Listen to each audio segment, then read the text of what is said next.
చిన్న ప్రార్థన చేసుకొని వాక్యాన్ని ప్రారంభించుకున్నాము.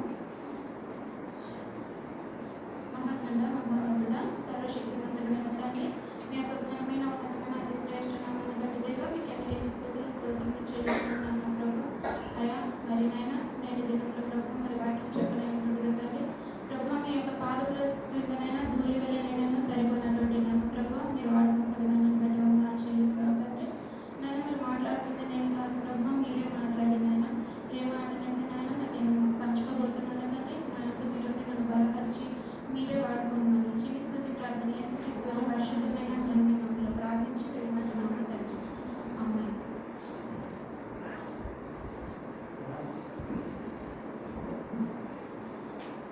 ఈరోజు నేను మీ అందరితోటి హృదయం గురించి కొన్ని మాటలు పంచుకోవాలని ఆశపడుతున్నాను.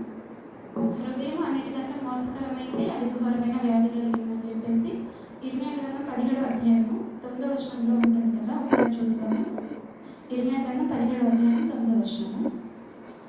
హృదయము అన్నిటికంటే మోసకరమైనది, అది ఘోరమైన వ్యాధి గలది, దాన్ని గ్రహింపగలవాడెవడు. హృదయము అన్నిటికంటే మోసకరమైంది. ఎందుకని హృదయం అన్నిటికంటే మోసకరమైంది అంటే, మనిషి ఏదైనా సరే ఇక్కడే ఆలోచిస్తారు. ఇక్కడ తలంచి ఇక్కడ ఆలోచించి ఒక మనిషి ఇక్కడ ఆలోచించిందే ఇక్కడ జరిగిస్తారనమాట. తన నడకలో కానివ్వండి, తన మాటలో కానివ్వండి, క్రియారూపకంగా మనిషి ఏదైనా సరే ఈ హృదయాన్ని సంబంధించి మాత్రమే, ఈ హృదయము శరీరం అంతటికి కూడా కేంద్ర బిందువుగా మనము చూసుకుంటాము. అయితే ఈ హృదయము ఎలా ఉందంటే అన్నిటికంటే ఘోరమైనది, హృదయము అన్నిటికంటే మోసకరమైనది, అది ఘోరమైన వ్యాధి గలది. దాన్ని గ్రహింపగలవాడు ఎవరు అంటే, మన పక్కనున్న వాళ్ళు ఎవరు కూడా మన హృదయాన్ని గ్రహించలేరు. మన భర్త కానివ్వండి, మన భార్యలు కానివ్వండి, మన పిల్లలు కానివ్వండి, తల్లిదండ్రులు కానివ్వండి, ఎవరు కూడా మన హృదయంలో ఏముందనేది తెలీదు. పైన ఉన్నటువంటి మనిషి రూపాన్ని మాత్రమే చూసుకుంటారు. హృదయాన్ని గ్రహించగలిగిన వాళ్ళు ఎవరంటే దేవాతి దేవుడు, మనల్ని సృజించినటువంటి సృష్టికర్త అయినటువంటి దేవునికి మాత్రమే ఒక మనిషి యొక్క హృదయం ఎలా ఉందనేది తెలుస్తుంది. అయితే మార్కు సువార్త 7వ అధ్యాయం 21వ వచనం ఒకసారి చూస్తున్నాము. లోపల నుండి అనగా మనుషుల హృదయంలో నుండి దురాలోచనలను, జారత్వములను, దొంగతనములను, నరహత్యలను, వ్యభిచారములను, లోపములను, దుర్తములను, కృత్రిమమును, కామ వికారమును, మత్సరమును, దూషణలు, అహంభావమును, అవివేకమును వద్దును. ఈ చెడ్డవని లోపల నుండి బయలు వెళ్ళి మనిషిని అపవిత్రపరుస్తుంది అని చూడండి, మార్కు సువార్త 7వ అధ్యాయము 21వ వచనం, 22వ వచనము. ఇక్కడ మొత్తం 13 రకాల ఏం చెప్పుకోవచ్చు, పాపాలను కూడా మనం చెప్పుకోవచ్చు. లోపలి నుండి మనుషుడు 20వ వచనం చూసుకుంటే, మనుషుడి లోపలి నుండి బయలు వెళ్ళినది మనిషిని అపవిత్రపరచును. లోపలి నుండి అనగా మనుషుల హృదయంలో నుండి దురాలోచనలను, జారత్వములను, దొంగతనములను, నరహత్యలను, వ్యభిచారములను, లోభములను, చెడుతనములను, కృత్రిమమును, కామ వికారమును, మత్సరమును, దేవదూషణయు, అహంభావమును, అవివేకమును వచ్చును. ఈ చెడ్డవన్నీ లోపలి నుండి బయలు వెళ్ళి మనుష్యుని అపవిత్రపరచునని ఆయన చెప్పాను. ఈ 13 రకాలైనటువంటి మాత్రమే మనుషుల హృదయంలో ఉన్నాయని కాదు, కానీ ఇంకా అనేక రకాలైనటువంటి గలతీ పత్రికలో మనం చూసుకుంటాము. మరి బైబిల్ మొత్తంలో కూడా మనం చూసుకుంటే మనుషుల హృదయంలో ఎంత మంచి ఉందో అంతే చెడు కూడా ఉంటుందన్నమాట. ఈ చెడుని మనము ఫుల్ స్టాప్ చేయాలంటే కేవలం దేవుని యొక్క మాటలు, దేవుని యొక్క వాక్యాన్ని మనం ధ్యానం చేసినప్పుడు మాత్రమే మన హృదయంలో మంచి చెడు రెండింటికి మనం స్థానం ఇవ్వకుండా మంచిని మాత్రమే మనము చూసుకునేటటువంటి వాళ్ళగా ఉంటాం. ఈ 13 కూడా మనుషుల హృదయాల్లో నుంచి బయటకు వచ్చి మనుషుని అపవిత్రపరిచేస్తున్నాయి. కానీ మనుషుడు బయట నుంచి తినేటటువంటి ఆహారం కానివ్వండి, తీసుకునేటటువంటి నీరు కానివ్వండి, పీల్చేటటువంటి గాలి కానివ్వండి, ఇది ఏది కూడా మనిషిని అపవిత్రపరిచేదిగా ఉండదు. మనిషిని ఇంకా అవి ఉజ్జీవింపచేస్తాయి, మనిషిని జీవింపచేసేటట్లుగా ఈ గాలి, నీరు, ఆహారం ఇవన్నీ కూడా ఉన్నాయి. కాకపోతే మనము మన హృదయంలో ఆలోచించేటటువంటి మాటల్ని బట్టి, చేసేటటువంటి చేతల్ని బట్టి మనిషి అపవిత్రమైపోయినట్లుగా మనము చూసుకుంటున్నాము. ఇప్పుడు ఈనాటి దినాల్లో మనిషికి ఏదైనా ఒంట్లో బాగాలేకపోతే హాస్పిటల్స్కి వెళ్ళామనుకోండి, టెక్నాలజీ ఎంతగా పెరిగిపోయిందంటే చాలా పెరిగిపోయింది అనమాట. కన్నుకు సంబంధించి కొంతమంది డాక్టర్స్, గుండెకు సంబంధించి కొంతమంది డాక్టర్స్, ఆర్థోపెడిక్, దేనికి సంబంధించిన డాక్టర్స్ వాళ్ళకు ఉన్నారు. అయితే ఈ హృదయం గురించి ఒక డాక్టర్ ఎవరైనా స్కాన్ చేసే పద్ధతి ఎవరైనా కనిపెట్టారంటే ఇప్పటి వరకు లేదనమాట. ఒక దేవునికి మాత్రమే అది సాధ్యంగా ఉంది. అదే డాక్టర్స్ కానివ్వండి, ఈ హృదయాన్ని కూడా స్కాన్ చేసి ఇప్పుడు చెడు ఆలోచించే వాళ్ళు రెడ్ లైట్ వెలుగుతూ ఉంటుంది, మంచి ఆలోచించే వాళ్ళు గ్రీన్ లైట్ వెలుగుతూ ఉంటుంది అన్నట్టు దేవుడు కనుక మనల్ని అలా సృష్టించి ఉంటే మన పక్కన ఎవరు కూర్చోరు, మనకి ఎవరు కూడా మాట్లాడరు. ఎందుకంటే మనిషి లేచినప్పటి నుంచి కూడా పడుకోబోయిందాకా 100 మాటలు మాట్లాడితే అందులో ఒక 50 మాటలైనా సరే అపవిత్రమైన మాటలు, అపవిత్రమైనటువంటి కార్యాలకు సంబంధించి. దేవుడు చెప్తా ఉన్నారు కదా, చూడుము నా అరచేతుల మీద నేను చెక్కి ఉన్నాను అని చెప్పి. అయితే 24 గంటల్లో కూడా మనము అరచేతుల్లో మనమే పెట్టుకొని ఉంటున్నాము ఆ ఫోన్లు పెట్టుకొని మంచికి వాడవచ్చు ఆ టెక్నాలజీని, చెడుకు కూడా వాడవచ్చు. కాకపోతే మనము అంటే దేవుని బిడ్డలు కాదు కానీ ఈ లోక సంబంధంగా మనం చూసుకున్నట్లయితే డ్యూటీలో కూడా మనం చూసుకుంటాం. ఎక్కడ కొంచెం ఖాళీ దొరికినా సరే ఆ ఫోన్ పట్టుకొని అలా చూస్తూ ఉన్న వాళ్ళనే మనం ఎక్కువ చూస్తూ ఉంటాం అన్నమాట.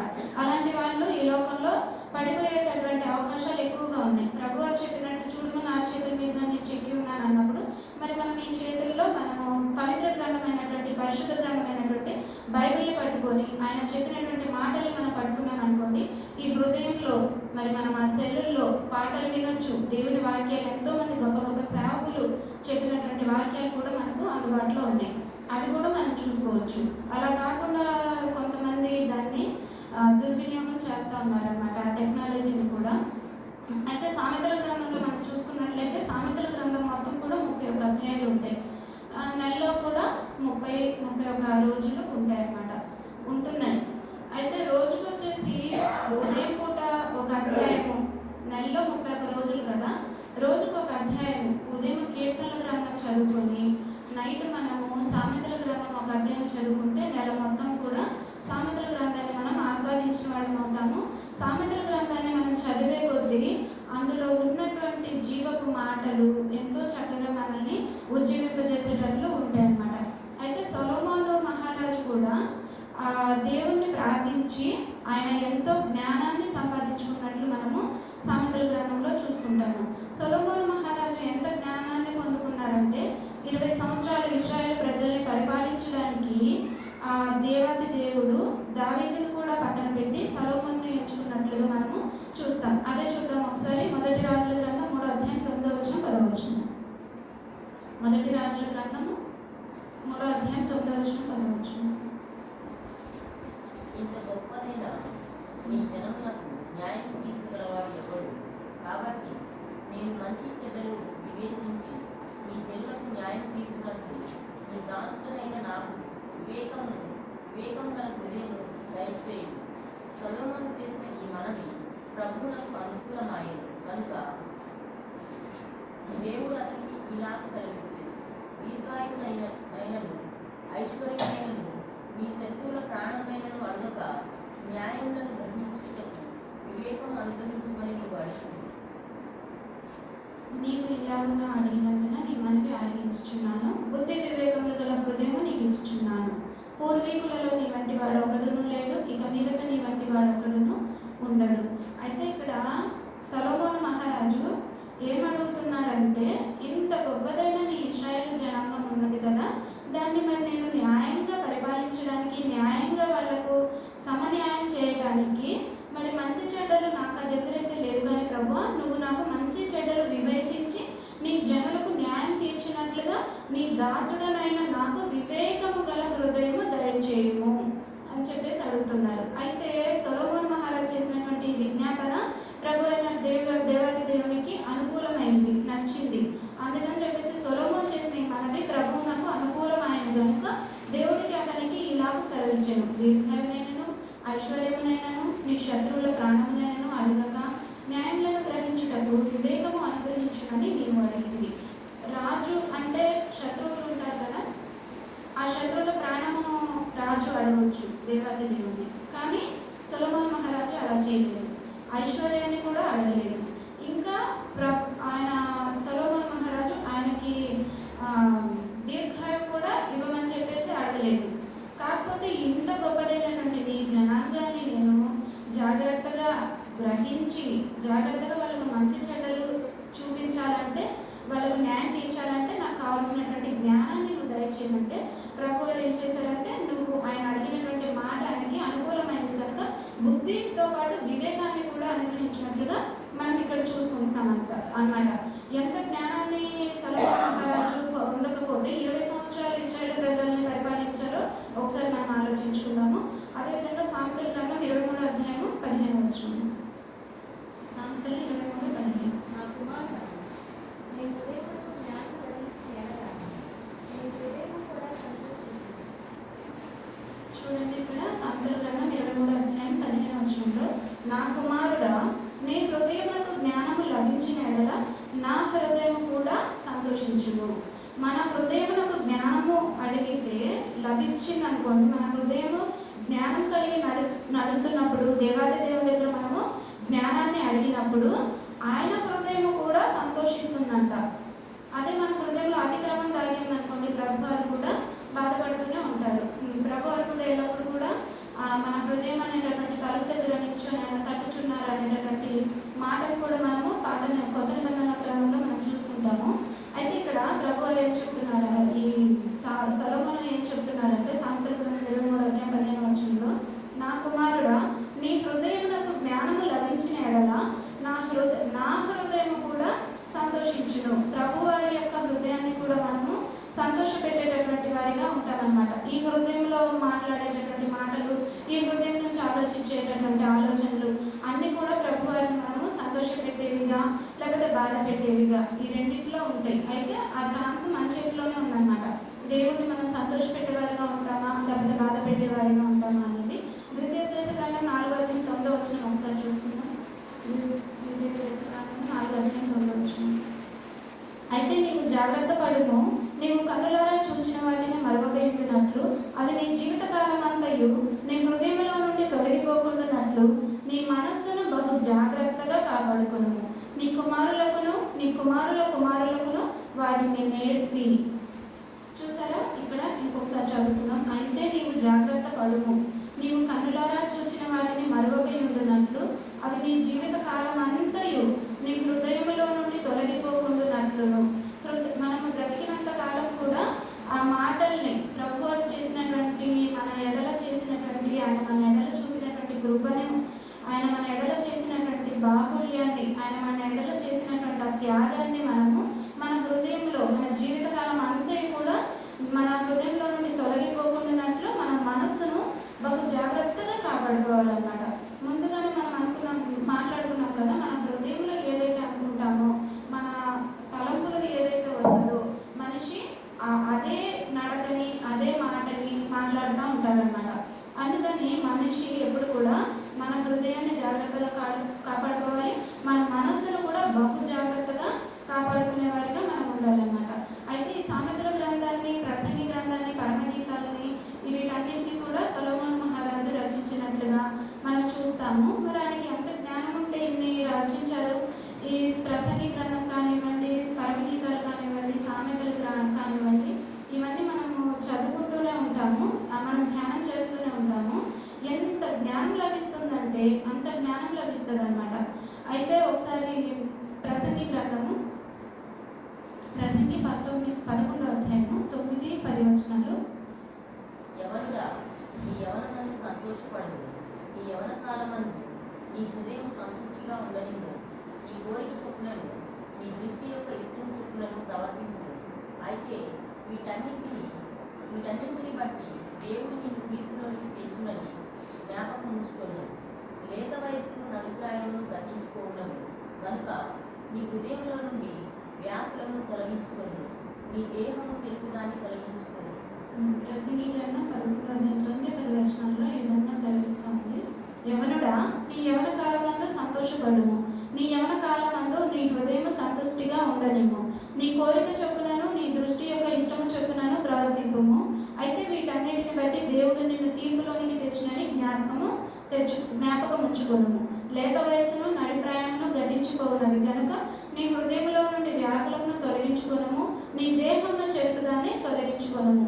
ఇప్పుడు యవన కాలంలో ఉన్నటువంటి వారు వాళ్ళ ఇష్టం చొప్పున ఎక్కడికి వెళ్ళాలంటే అక్కడికి వెళ్ళిపోతారు, ఏది చేయాలంటే అది చేసేస్తారు. అయితే వీటన్నిటిని బట్టి ఒకానొక రోజున దేవుడు తీర్పులోనికి మనల్ని అడుగుతారనే విషయాన్ని మనము జ్ఞాపకం ఉంచుకోవాలన్నమాట. అయితే వీటన్నిటిని బట్టి దేవుడు నిన్ను తీర్పులోనికి తెచ్చునని జ్ఞాపకం ఉంచుకొనుము. లేత వయస్సును నడిప్రాయమును గతించిపోవునవి కనుక నీ హృదయంలో నుండి వ్యాకులమును తొలగించుకొనుము, నీ దేహమును చెడుపుదాన్ని తొలగించుకొనుము. ఇప్పుడు మనము కళ్ళతోటి ఏదైనా చూసామనుకోండి, కళ్ళు పాడైపోతాయి.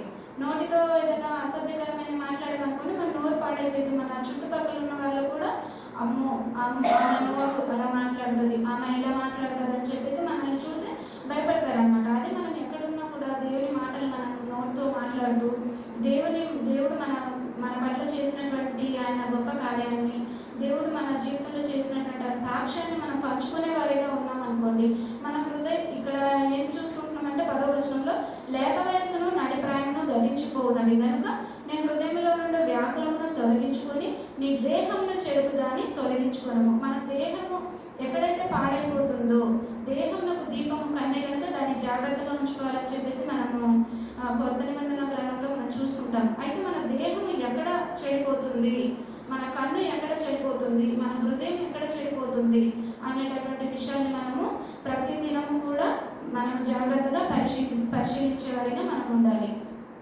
అయితే అదేవిధంగా కీర్తనల గ్రంథము 36వ అధ్యాయము 1వ వచనము. కీర్తన గ్రంథం 36:1. భక్తిహీనుల హృదయంలో అతిక్రమం దేవోక్తి వలె కలుగుచున్నది, వారి దృష్టి యొక్క దేవుని భయం బొత్తిగా లేదు. భక్తిహీనుల హృదయంలో నుండి అతిక్రమం దేవోక్తి వలె కలుగుచున్నది, వాని దృష్టి ఎదుట దేవుని భయము బొత్తిగా లేదు.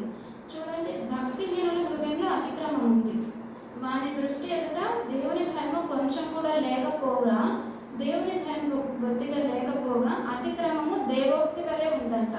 అంటే వాళ్ళు చేస్తుందే కరెక్ట్, వాళ్ళు చేస్తుందే న్యాయము, మనము ఏది చేస్తే అది కరెక్ట్, ఇది అవునా కాదా ఇది ఏది పరిశీలించే వాళ్ళగా వీళ్ళు ఉండట్లేదు. భక్తిహీనుల హృదయంలో అతిక్రమము దేవోక్తి వలె కలుగుచున్నది, వాని దృష్టి ఎదుట దేవుని భయము బొత్తిగా లేదు. దేవుని భయము, దేవుడు ఇప్పుడు మనల్ని చూడడు అని మనం అనుకోవచ్చు, కానీ సమస్తాన్ని సృష్టించింది ఆ సృష్టికర్త కాబట్టి ప్రతి చోట ఆయన కన్నులు మనల్ని చూస్తూనే ఉంటాయి అన్నమాట. ఇశ్రాయేలుని కాపాడేవాడు కునుకక నిద్రపోక మనల్ని కాపాడుతూ ఉంటారు. ఆ విషయాన్ని మనం గుర్తుపెట్టుకోవాలి.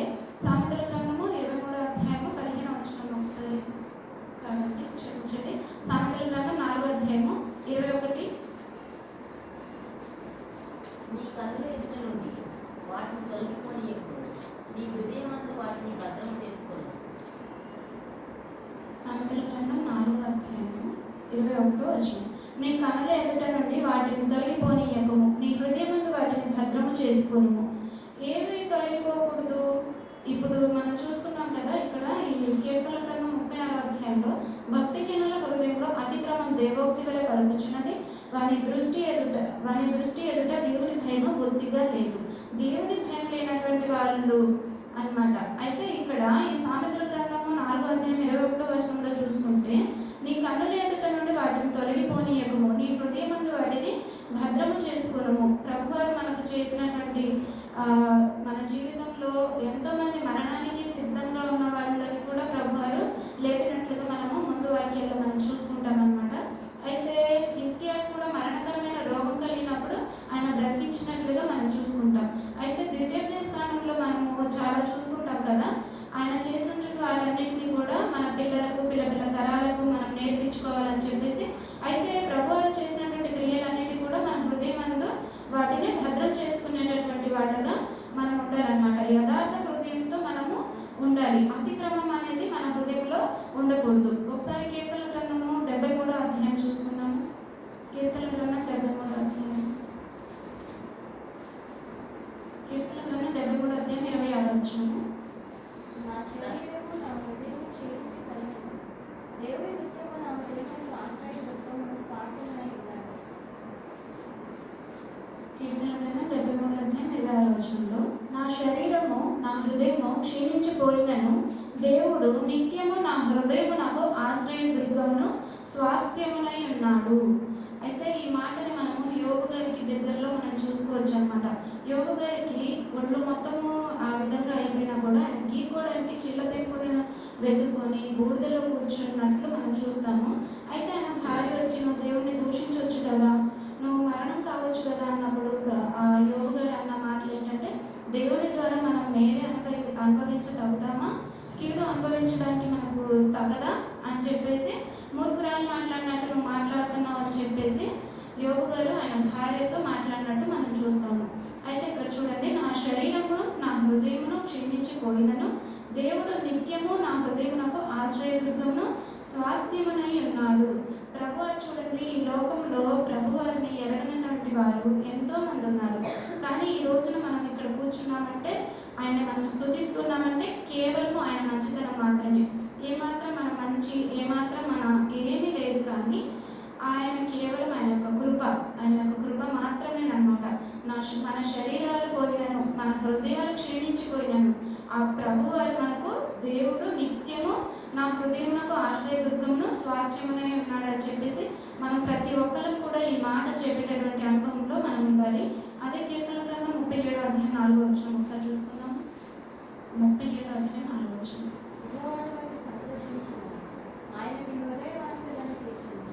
చూడండి, మనుషులు ఎప్పుడు కూడా మన హృదయంలోంచి మనకి ఏది కావాలి, ఏం చేయాలి, ఇంకా మనకి ఏముంటే బాగుంటుంది అని చెప్పేసి ఆలోచించే వాళ్ళుగా ఉంటారు.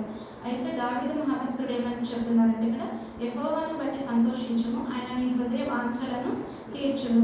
మనము మత్తయి సువార్తలో మనం చూసుకుంటాం కదా, మనుషులు ఎప్పుడు కూడా ఏమి తిందుమా, ఏమి తాగుదుమా, ఏమి ధరించుకుందుమా అని చెప్పేసి వీటిని గురించి చింతపడుతుంటారు. కానీ అవసరమైంది ఒకటి ఏంటంటే, ఆయన నీతిని, ఆయన రాజ్యాన్ని మొదట వెతికే వారంగా మనం ఉండాలి అని చెప్పేసి.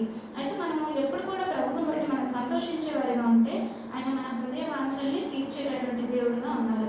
మన హృదయ వాంఛ అది ఏదైనా కానివ్వండి, అది ఏ విషయమైనా కానివ్వండి, అది మంచి ఆరోగ్యం కానివ్వండి, ఇంకా ఏదైనా సరే ప్రభువారిలో ఇంకా మనం ఎదిగే విషయంలో కానివ్వండి, ఏదైనా సరే ప్రభువారు మన యొక్క హృదయ వాంఛల్ని ఆయన తీర్చేటటువంటి వారిగా ఉన్నారు. అదే మనం ఇక్కడ చూద్దాము.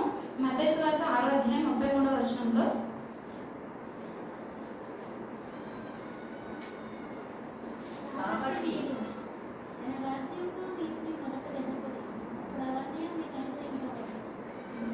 ఇక్కడ చూసుకుంటే మత్తయి సువార్త 6వ అధ్యాయం 33వ వచనంలో, కాబట్టి మీరు ఆయన రాజ్యంలో నీతిని మొదట వెతుకుడి, అప్పుడు అవన్నీ మీకు అనుగ్రహించును. రేపటిని గూర్చి చింతింపకుడి, రేపటి దినము దాని సమతులను గూర్చి చింతించకుడి, ఏనాటి కీడు ఆనాటికి చాలును. అయితే ఇక్కడ ఈ 25వ వచనంలో, అందువలన నేను మీతో చెప్పినదేమనగా, ఏమి తిందుమో, ఏమి త్రాగుదుమో, ఏమి అని మీ ప్రాణమును కూర్చేయనను, మీ ఏమి ధరించుకుందుమో అని మీ దేహమును కూర్చేయనను చింతింపకుడి.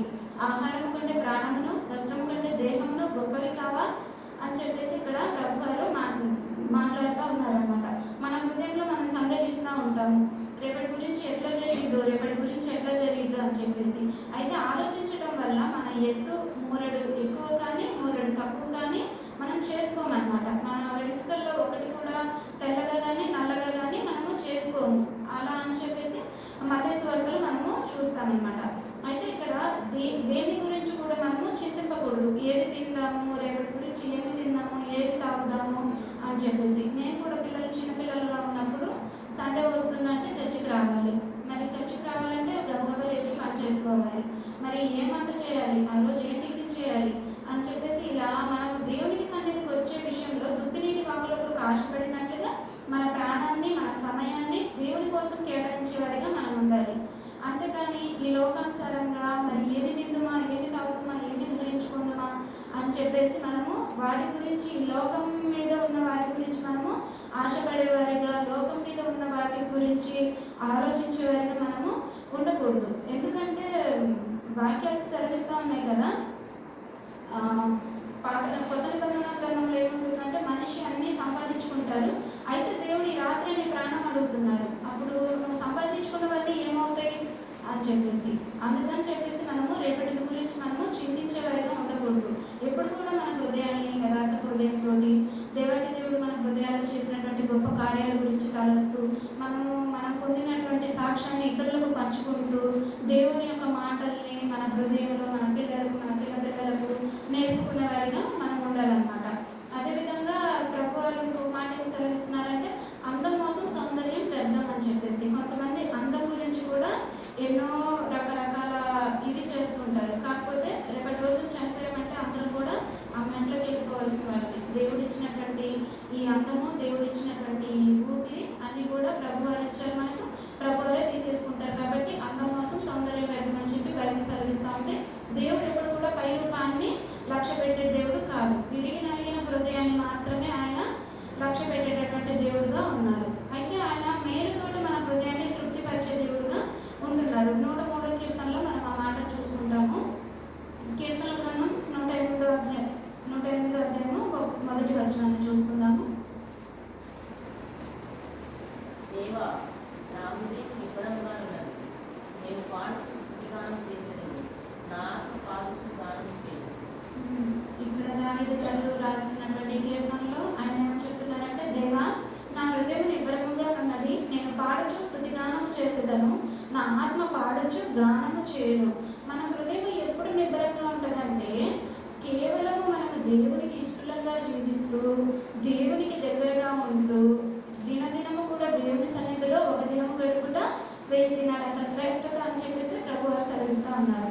అయితే ఎప్పుడైతే మనము ప్రభు వారికి దగ్గరగా ఉంటామో అప్పుడు మాత్రమే మన హృదయము నిబ్బరంగా ఉంటుంది. ఎప్పుడైతే మనము దేవునికి దూరంగా ఉంటామో అప్పుడు మన హృదయంలో నుండి ఇవన్నీ కూడా ఇందాక మనము మార్పు సువార్తలో చూసుకున్నాం కదా, ఆ విధంగా మన హృదయం ఉంటుంది అన్నమాట. ఎప్పుడు మన హృదయం నిబ్బరంగా ఉంటుందంటే దేవాది దేవుణ్ణి మళ్ళీ మనము చూసుకుంటాము. మీకు ఆనందం కలిగినట్టుగా కీర్తనలు పాడండి అని చెప్పేసి అది కూడా మనము కొత్త నిబంధనలో మనం చూసుకుంటాము.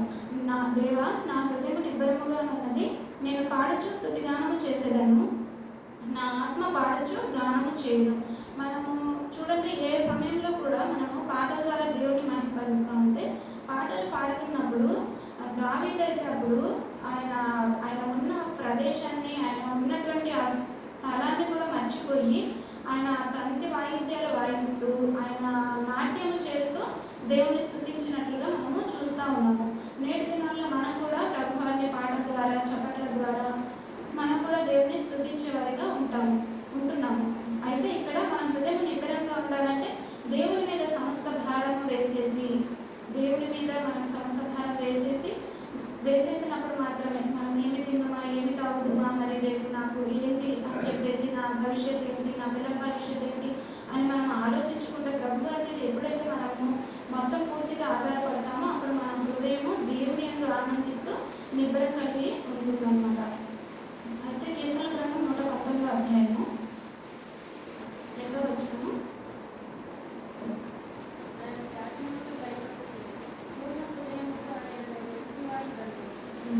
ఈ 119వ కీర్తన 2వ వచనంలో ఆయన శాసనములను గైకొనొచ్చు పూర్ణ హృదయంతో ఆయనను వెలుగువారు ధన్యులు. ఆయన శాసనాలను మనము గైకొనే వారిగా ఉండాలన్నమాట. పూర్ణ హృదయంతో ఆయన వెతికే వారిగా ఉండాలి. మనం ఎందుకు చూస్తున్నాం కదా, ఆయన ఆరాధించేవారు ఆత్మతోనూ సత్యముతోనూ ఆరాధించేవారిగా మనం ఉండాలని చెప్పేసి. అయితే ఆయన శాసనాలను కూడా మనం గైకొనొచ్చు, పూర్ణ హృదయంతో ఆయన్ని మనము వెతికేవారిగా, ఆయన్ని స్తుతించేవారిగా మనం ఉండాలి. అదేవిధంగా 7వ వచనం కూడా చూసుకుందాము. నీతిగల నీ న్యాయ విధులను నేను నేర్చుకున్నప్పుడు యథార్థ హృదయంతో నీకు కృతజ్ఞతాస్తుతులు చెల్లించేదను. నీతిగల ఆయన న్యాయ విధులను మనము నేర్చుకునేటప్పుడు యథార్థ హృదయంతో మన స్తుతితో మన నోరు, మన కృతజ్ఞత వచనము, కృతజ్ఞతతోనే మన హృదయము నిండిపోయి ఉంటుందంట. అయితే ఇక్కడ చూడండి, ఈ 10వ వచనం 11వ వచనం కూడా, నా పూర్ణ హృదయముతో నేను వెతికి ఉన్నాను, నన్ను నీ ఆజ్ఞల జాడలను విడిచి తిరుగనీయకుము, నీ ఎదుట నేను పాపం చేయకుండానట్లు నా హృదయంలో నీ వాక్యము ఉంచుకొని ఉన్నాను. నాకు ఈ మాట అంటే చాలా ఇష్టం. నేను దేవునిలో ఎదిగే మొదటి రోజుల్లో నాకు ఈ మాట పదే దేవుని సేవకులు మాట్లాడేటప్పుడు పదే ఈ మాట మాట్లాడుతూ ఉండేవాడు. అంటే వాటిని అందించేటప్పుడు, నీ ఎదుట నేను పాపం చేయకుండానట్లు నా హృదయంలో నీ వాక్యము ఉంచుకొని ఉన్నాను. ప్రతి ఒక్కళ్ళము కూడా ఈ మాటలు మనం చిన్నలు కానివ్వండి, పెద్దలకు కానివ్వండి, ఈ మాటలు మనం చూసుకున్నాం అనుకోండి, ఇప్పుడు ఏ విధమైనటువంటి పాపం మనం చేయాలన్నా కూడా నేను దేవుని ఎదుట ఉన్నాను, నా హృదయంలో ఆయన వాక్యాన్ని మనం ఉంచుకుంటే మనం ఏ పాపం చేయాలన్నా కూడా కొంచెం భయపడాలి. పాపము చేయకుండానట్లు నా హృదయములో నీ వాక్యము ఉంచుకొని ఉన్నాను. వాక్యం యోహాను మొదటి వచనంలో ఏమంటుందంటే ఆదియందు వాక్యం ఉండేను, వాక్యము దేవుడు ఎదుట ఉండేను, దేవుడే వాక్యమై ఉండేను అని చెప్పేసి మనం చూసుకుంటాము. అయితే నీ ఎదుట నేను పాపము చేయకుండానట్లు నా హృదయంలో నీ వాక్యము ఉంచుకొని ఉన్నాను. మనందరి హృదయాల్లో మన దేవుని యొక్క వాక్యం ఉందనుకోండి, అంటే దేవుడు మన హృదయాల్లో ఉన్నారనుకోండి, పాపం చేయడానికి కూడా మనము పాపం చేయడానికి కానివ్వండి, పాపం ఆలోచించడానికి కానివ్వండి, పాపం మాట్లాడడానికి కానివ్వండి, దేవుడు మన హృదయంలో ఉన్నాడు అనేటటువంటి భయము మన ఎదుట ఉంటుందన్నమాట. అదేవిధంగా 32వ వచనాన్ని కూడా ఒకసారి చూసుకున్నాము.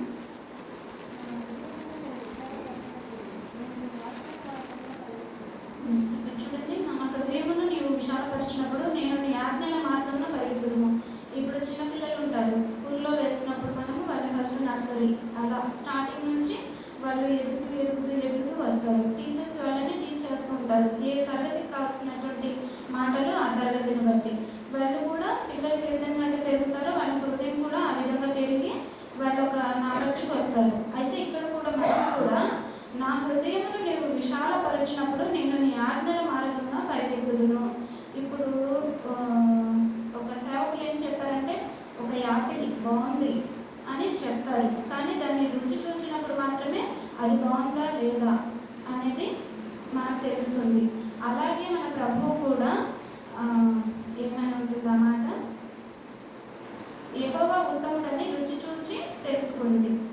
ఆ మాటని మనము ప్రభు వాళ్ళు ఎంత రుచిగా ఉంటారో అనేది మన ప్రాణాలకి మనం తెలుసుకోవాలంటే యెహోవా ఉత్తముడు అని రుచి చూచి మనం తెలుసుకోవాలి. రుచి చూచి అంటే ఆయన మన జీవితంలో చేసేటటువంటి కార్యాలు, ఆయన మన జీవితంలో చేసినటువంటి గొప్ప కార్యాలు, ఆయన మన హృదయంలో ఉంచినటువంటి మాటలు, ఇవన్నీ కూడా మనము మన హృదయంలో అనుకున్నప్పుడు మన హృదయం విశాలంగా ఉన్నటువంటి అప్పుడు మనం ఆయన ఆజ్ఞల మార్గాన నడవడం కాదు, పరిగెత్తే వారంగా, ఆయన్ని సంతోషపెట్టే వారంగా, సేవకులకి మనము ఎంకరేజ్ చేసే వాళ్ళంగా, సేవకులు మనకి ఏదైనా పని అప్పగించినప్పుడు సేవకులు అప్పగించినటువంటి పనిని మనము చేసేటటువంటి వారంగా ఉంటాము. ఇంకా దేవుని సన్నిధిలో అనేక రకమైన పనులు ఉంటాయి అన్నమాట.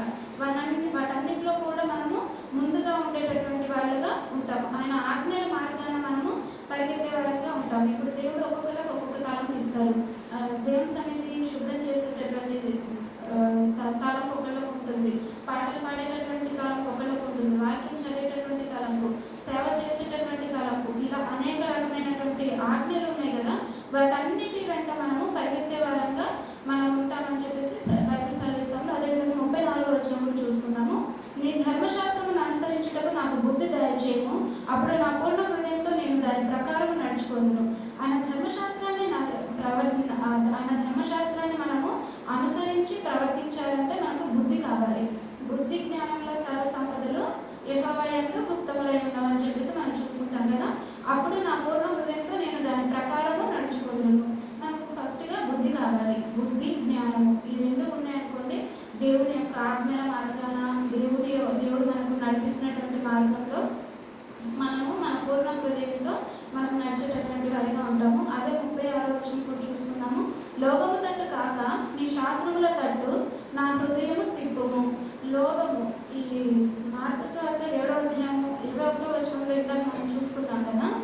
అలాగే మన హృదయంలో లోభం కూడా ఉంటుంది, కానీ లోభం తట్టు కాక ఆయన శాసనాల తట్టు మన హృదయాన్ని మనం తిప్పేటటువంటి వారిగా ఉండాలి. ఎప్పుడంటే నీ ధర్మశాస్త్రమును అనుసరించి నడుచుటకు నాకు బుద్ధి దయచేయము, అప్పుడు నా పూర్ణ హృదయంతో నేను దాని ప్రకారము నడుచుకుందును అని చెప్పేసి.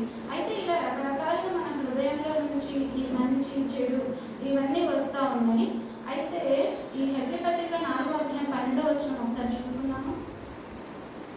హెబ్రీ పత్రిక 4వ అధ్యాయం 12వ వచనం.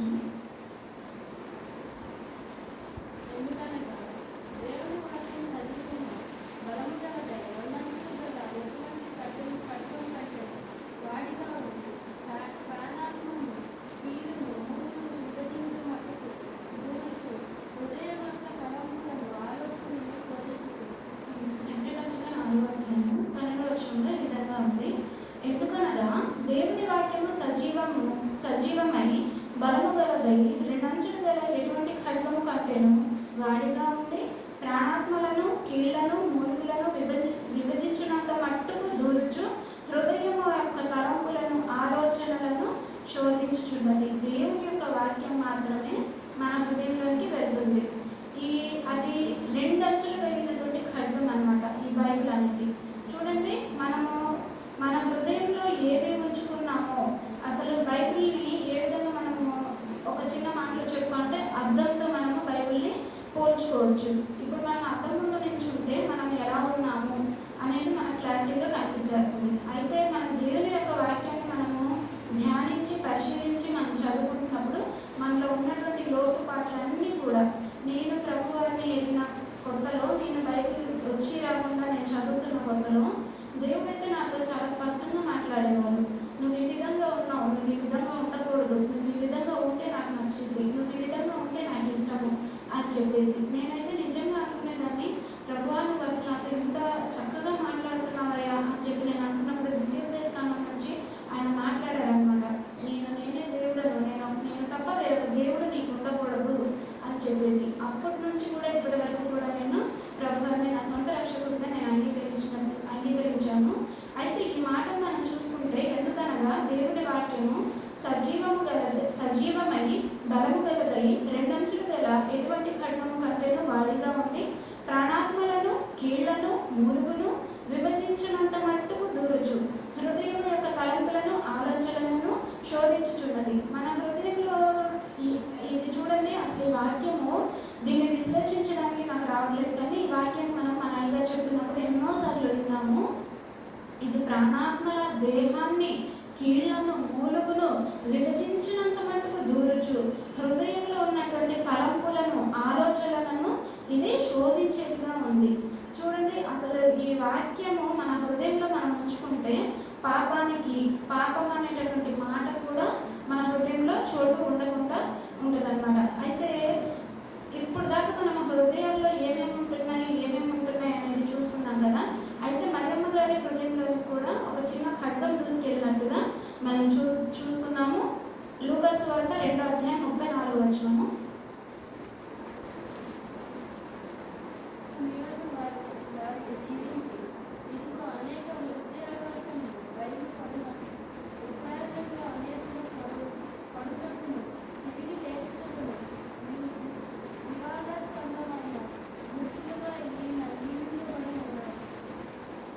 చూడండి, ఈ 2వ అధ్యాయం లూకాసు సువార్త 2వ అధ్యాయము 34వ వచనంలో సుమయోను యోసేపును తల్లి అయిన మరియను దీవించి ఈ మాటలు పలుకుతున్నాడు. సుమయోను వారిని దీవించి, ఇదిగో అనేక హృదయాలోచనలు బయలుపడినట్లును ఇశ్రాయేలులో అనేకులు పడుటకును తిరిగి లేచుటకును వివాదాస్పదమైన గుర్తుగా ఈయన నియమింపబడి ఉన్నాడు. 35వ వచనం కూడా, మరియు నీ హృదయంలోనికి ఒక ఖడ్గము దూసుకొని పోవునని ఆయన తల్లి అయిన మరియతో చెప్పాను. సుమయోను గురించి మనము ఈ భాగాన్ని కూడా మనము అయ్యగారు మాట్లాడుతున్నప్పుడు ఎన్నోసార్లు మనం ధ్యానించుకున్నాము.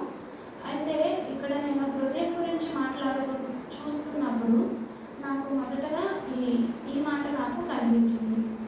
ఇక్కడ ఏమని చూస్తున్నామంటే మనము 35వ వచనంలో, మరియు నీ హృదయంలోనికి ఒక ఖడ్గము దూసుకొని పోవునని ఆయన తల్లి అయిన మరియతో చెప్పాను.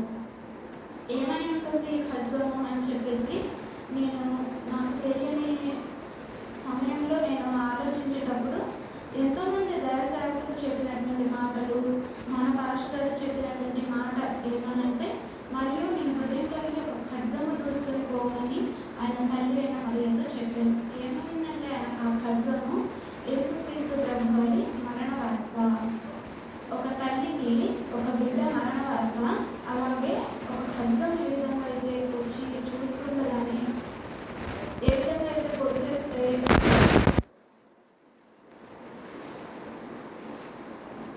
అయితే ఇక్కడ మరియమ్మ గారు యేసుక్రీస్తు ప్రభువారిని 33.5 సంవత్సరాలు ఆయన ఈ లోకంలో ఉన్నారు. అయితే ఆయన చేసినటువంటి ప్రతి మాట, ఆయన మాట్లాడినటువంటి ప్రతి మాట, ఆయన చేసినటువంటి ప్రతి కార్యాన్ని కూడా యేసుక్రీస్తు ప్రభువారి తల్లి గారైనటువంటి మరియమ్మ గారు ఎదురుగా ఉండి అన్ని చూసినట్లుగా మనం చూస్తున్నాము. అయితే ఇక్కడ సుమయోను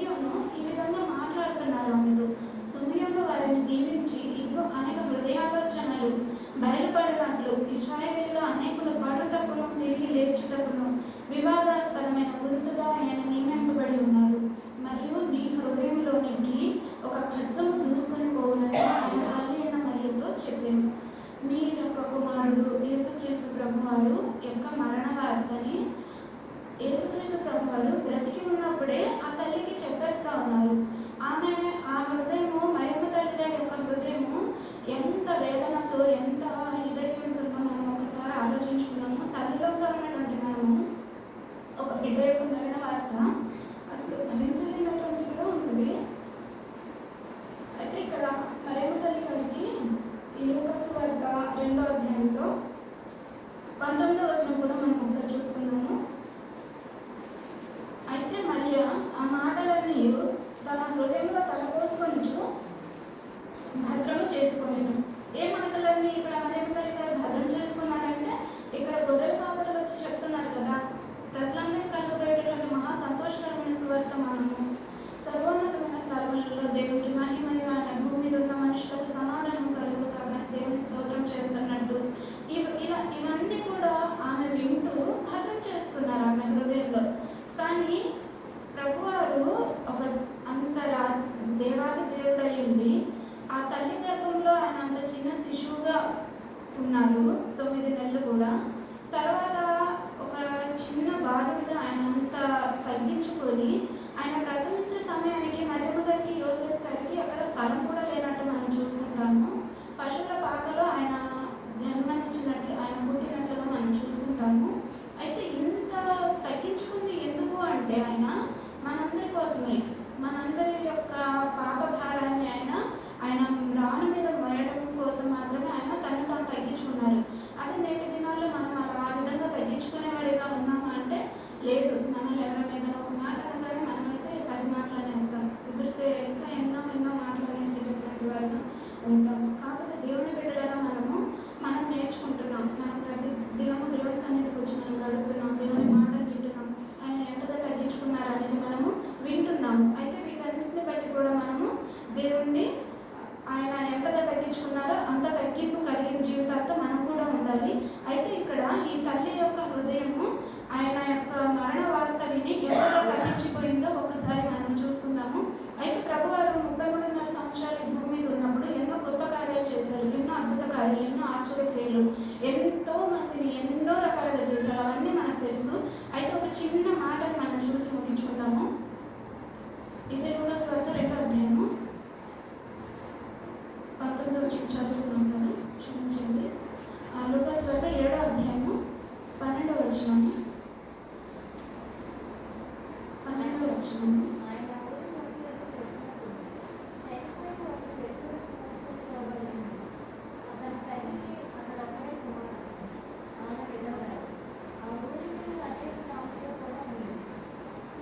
చూడండి, ఈ బైబిల్ మొత్తంలో కూడా యోబు గారు ఎంత సహనాన్ని, ఎంత ఇదిగా ప్రవర్తించారు, ఆయన ఎంత దేవుని యందు పట్టుబడి ఒక విశ్వాసంతో ఉన్నారో, అదేవిధంగా ఇక్కడ మనం ఈ లూకాసు వార్త 7వ అధ్యాయంలో ప్రభువారు చేసినటువంటి గొప్ప కార్యము మన పాస్టర్ గారు వివరిస్తున్నప్పుడు నేనైతే మన సంఘంలోనే ఈ వాక్యాన్ని ఎన్నో రకాలుగా నేను విన్నాను అనమాట.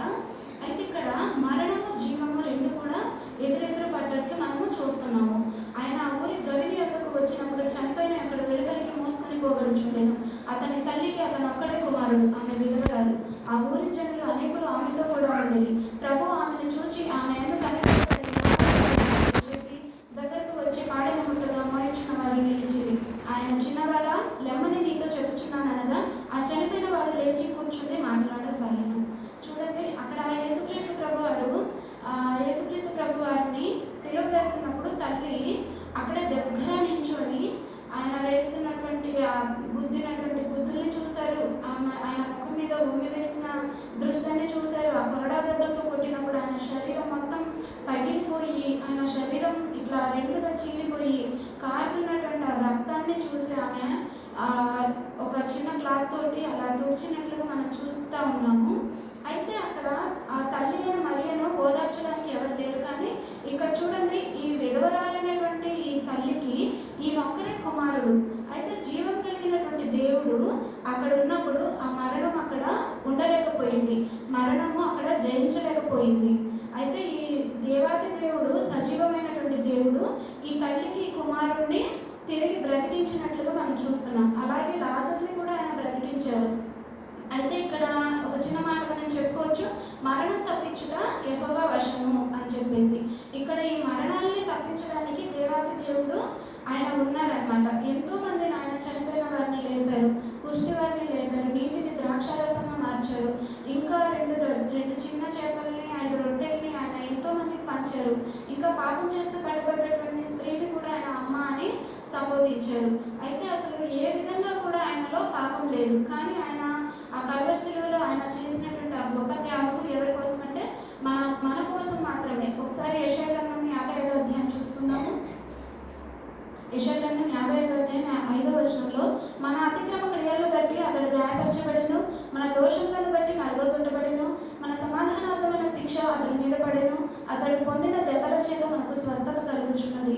చూడండి, మనం చేసినటువంటి పాపాలన్నింటిని బట్టి, మనం చేసినటువంటి ఈ దోషాన్ని బట్టి, మన దగ్గర లేనటువంటి సమాధానాన్ని బట్టి, వీటన్నిటిని బట్టి ప్రభువారు ఆయన నలుగొట్టబడిన వారుగా మనం చూస్తున్నాం. అయితే పేతురు పత్రికలో మనం చూస్తాం కదా, అమూల్యమైన రక్తం ద్వారా పాప క్షమాపణ మన కోసమే ఆయన చేశారనమాట. అమూల్యమైన రక్తము, నిష్కళంకమైనది, నిర్దోషమైనటువంటి క్రీస్తు యొక్క గొర్రెపిల్ల రక్తంలో మాత్రమే మన యొక్క పాపాలని మనము పోగొట్టుకుంటాం అనమాట.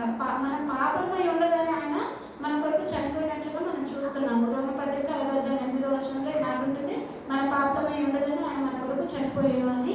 అయితే పాపం అంటే, పాపం అనగా ఆజ్ఞాతిక్రమమే పాపము, పాపం వలన వచ్చే జీతము మరణము. అయితే ఈ మరణాన్ని ఆయన మన కోసం తప్పించడానికై మనం చేసినటువంటి ఈ పాప భారాన్ని పడమటికి తూర్పు ఎంత దూరంగా ఉందో ఆయన అంత దూరపరిచి మన కోసమే ఆయన ఈ పాప లోకానికి వచ్చి ఆ యొక్క కల్వరి శిలువలో ఆయన మన కోసం ఎవరు కూడా ఈ లోకంలో అంత గొప్ప త్యాగాన్ని చేయలేరు, మనకు సంబంధించిన వాళ్ళు కానివ్వండి ఎవరు కూడా. కానీ ఆయన అమూల్యమైన రక్తం మన కోసమై ఆయన చిందించారు. మరి ఆయన ఎన్నో గొప్ప కార్యాలు చేసినటువంటి వారుగా ఉంటున్నారు. అయితే కొంతమంది ఆయన్ని నమ్మనటువంటి వాళ్ళు, నాకు ఈ మధ్య ఒక వ్యక్తి సాక్ష్యం ఏం చెప్తున్నారంటే, నేను ఇదివరకు దేవుడిని నమ్మేవాడిని కాదు, కాకపోతే క్యాలెండర్ చూసిన తర్వాత నేను దేవుడిని నమ్మాను. ఏ విధంగా అంటే క్రీస్తు శకము క్రీస్తు పూర్వము అని ఉంది కదా అని చెప్పేసి, అలా కూడా దేవుణ్ణి నమ్మేటటువంటి వారు ఉంటున్నారు. అలాగే మన హృదయంలో కూడా ప్రభు వారు మన కోసమే ఆయన ఈ లోకానికి వచ్చారు, మన కోసమే ఆయన ఈ 33.5 సంవత్సరాలు ఈ భూమి మీద ఉన్నారు. మరి మన కోసమే ఆయన కల్వరి శిలువలో గొప్ప త్యాగాన్ని చేశారు అని చెప్పేసి మరి మనము మన హృదయంలో నమ్మాలి. మన హృదయంలో నమ్మినప్పుడు మాత్రమే ఆ గొప్ప కార్యాన్ని మనం చూసుకుంటాం. అయితే ప్రభు వారు అంటున్నారు కదా, హృదయం అనేటటువంటి తలుపునంత నిల్చుని నేను తట్టుచున్నాను, నా స్వరం ఎవరైతే వింటారో వారి యొద్ద నేను ఉంటాను, వారితో కలిసి నేను భోజనం చేస్తాను అని చెప్పేసి ప్రభు వారు ప్రతి ఒక్కరి హృదయాల దగ్గర కూడా నిల్చొని ఆయన తట్టేవారిగా ఉంటున్నారు. మరైతే పడమటికి తూర్పు ఎంత దూరంగా ఉందో ఆయన మన పాపాలన్నింటినీ కూడా అంత దూరపరిచినటువంటి వారిగా ఉంటున్నారు. మరి మనము ఈ 2 డేస్లో ఉంటున్నామని కాదు, కానీ ప్రతిరోజు కూడా మనము దేవుని యొక్క ఆయన చేసినటువంటి గొప్ప కార్యాన్ని మనము తలంచుకునే వారిగా ఉండాలి. మన హృదయంలో ఆయన చేసినటువంటి గొప్ప కార్యము, ఆయన మన జీవితాల్లో చేసినటువంటి గొప్ప కార్యాలు ఇంకా ఇంకా ఇంకా ఆయన ఎన్నో మన జీవితాల్లో చేస్తున్నారు. అవన్నీ మనము చెప్పుకోవాలంటే ఒక రోజైనా సరిపోదు. కానీ అయితే ప్రభువు చేసినటువంటి గొప్ప కార్యాలు చెప్పుకోవాలంటే ఈ బైబిల్ గ్రంథం కూడా పట్టదు అని చెప్పేసి ఒక మిషనరీ చెప్తా ఉన్నారు. అలాంటి గొప్ప దేవుణ్ణి సేవిస్తున్నటువంటి మనము కూడా యుగ యుగాలు ఆయనతో ఉండాలి అంటే మన హృదయంలో ఆయన ఈ కల్వరి శిలువలో చేసినటువంటి గొప్ప త్యాగాన్ని మనం ధ్యానించుకునే వారిగా ఉండాలి. ఈ చిన్న వాక్యము దేవుడు దీవించుకుంటాక నేను తప్పు చెప్పుకుంటే క్షమించండి. సమయం ఇచ్చినటువంటి అధికారులకు నా